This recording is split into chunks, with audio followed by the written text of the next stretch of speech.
next we got to talk about Diddy. Right now, currently, the whole family is, in and out of the courthouse as the judge is trying to decide if he's going to throw out 2 of the prostitution charges, counts, convictions, whatever the fuck. All right, so this man can get out. All right, his attorneys want him to get out. This is technically his first offense. All the shit he done, and this is this nigga's first offense. This is how you know that money talks, right? And this is how you know that the world is a stage and all this shit is a joke. That trial was what, 8 weeks? 6-8 weeks? Something like that? And we spent the majority of that learning about Cassie getting pissed in the mouth and him rubbing, nut on his nipples and shit and DPing and DVPs and cream pies and all that. They didn't really tell us shit about actual crimes. But anyway, his family outside, Miss Janice Combs in the Party City wig and his kids, and they all out there trying to get him out. But what was fucking everybody up over the last couple of days was the character statements that people were writing for him. Specifically, Young Miami's character statement. Now let me tell you something, Caresha. You truly are a shitty girl. But I couldn't be mad because this nigga probably got you locked under so many different contracts and then gave you so much money. You really didn't have a choice but to write it anyway. You kind of hooked your hitch onto the wrong nigga and you got to kind of just ride this shit out. So I get it. But you're an absolute idiot. And that letter you wrote really had me questioning not only your character, but the Florida public education system. Is that what y'all produce? Because, baby, that letter looked like it was wrote by a 5th grader. She said, Diddy, I can't even do your voice because you talking cursive. I can't even do your voice. Diddy's a good man, and he took me to the Met Gala and shit. What? And he's a man of God. What?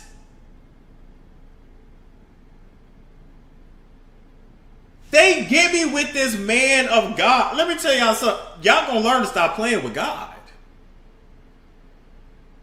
I want all you bitches out the church.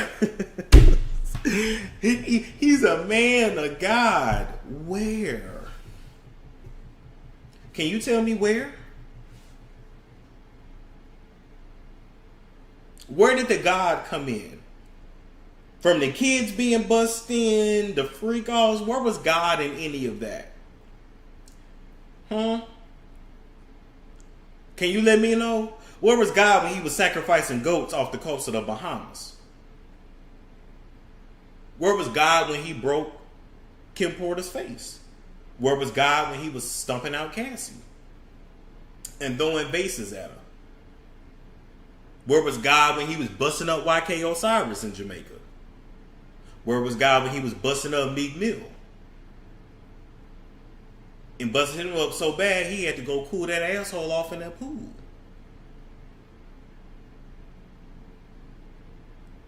Where was God in that one video where the white boys was passed out like that and face down, nose down, and Diddy was laughing and drinking?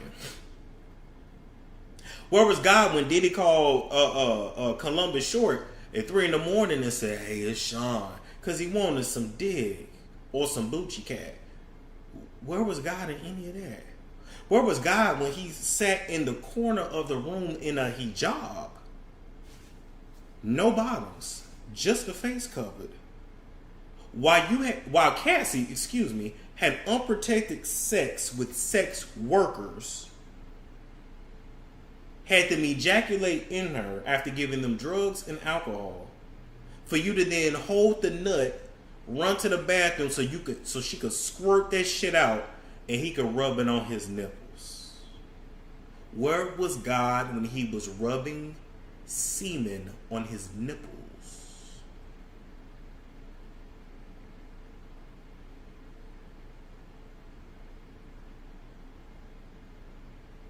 Where was God?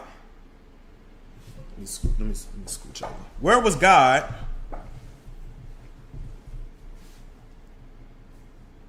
Where was God when he was doing Cassie missionary and was purposely twerking that ass and spreading them booty cheeks so the sex workers could see that hole while he was hitting that shit? Where was God?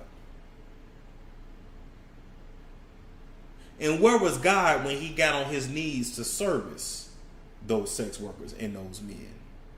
Because if y'all want me to believe that Diddy would rub nut on his nipples but wouldn't suck a cock, you're an idiot. Them sex workers ain't gonna admit that part, but he serviced them too. Come on now. Let's be real.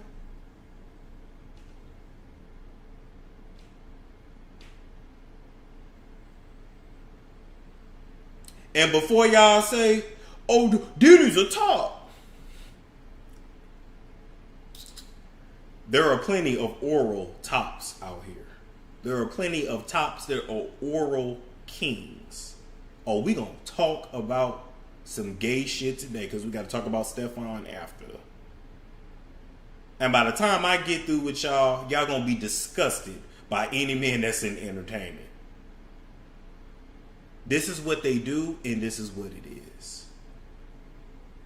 I would have rather you have written in that letter, Miami, Caresha, that I would have rather you have said, I'm a dirty, nasty bitch, and I met a nigga that can match my freak, and I love to drink his piss 7 days of the week.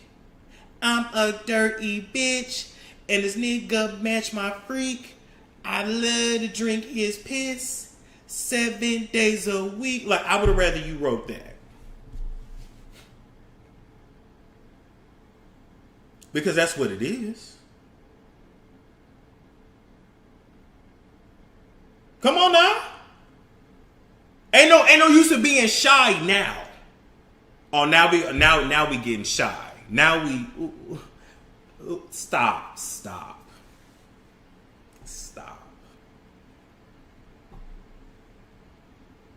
Y'all are nasty gutter whores. That's what y'all are. Y'all are prostitutes. Y'all are no better than the girl off the corner of Harry Hines, La Cienega Boulevard, Figueroa. I mean, wherever your whole stroll is in your city, you're no different than them.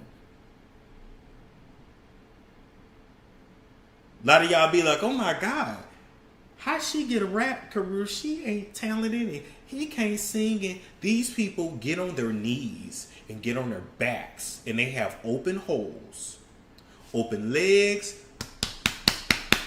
and an open throat. That's how they get it. Let's just call this shit what it is.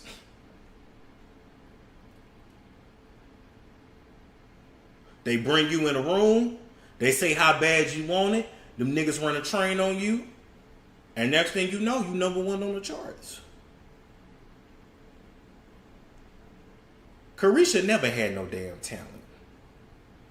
Couldn't rap, couldn't perform on stage. I mean, the podcast was halfway decent if we could have understood what she was saying and if she worked more than once every few months. Everything this girl has been given to her. Listen, here's the truth. JT always had the talent.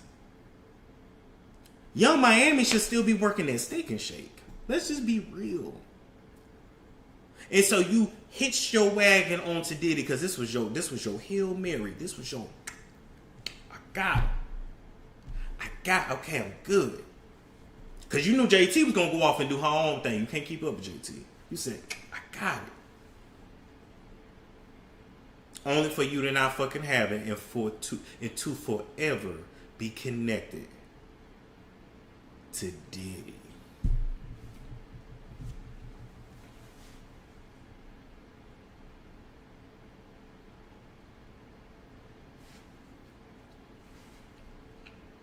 And let me tell you something else, Miss Shitty.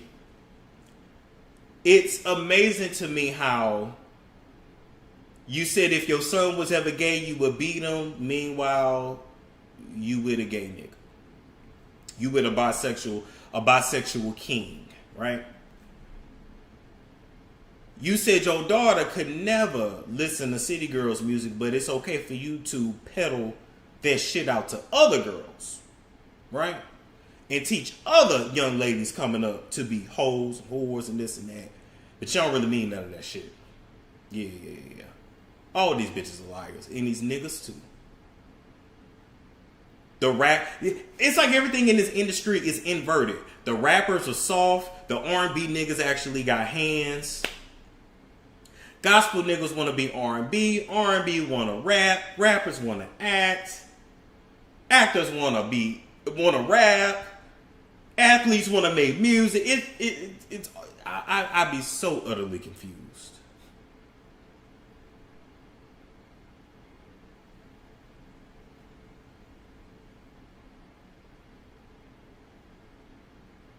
Oh, my daughter not gonna do that. Summer not gonna be that. Summer not gonna be that. But it's okay for other people's children to be that. Ain't none of you hoes got no morals.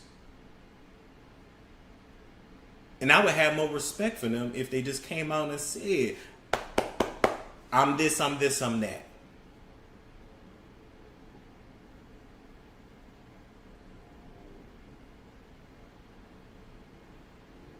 Quiet as it's kept, Santana was always everybody's favorite city girl anyway. It was always Santana. I'm just keeping it real. It's a storm show. Ay, it's a storm show.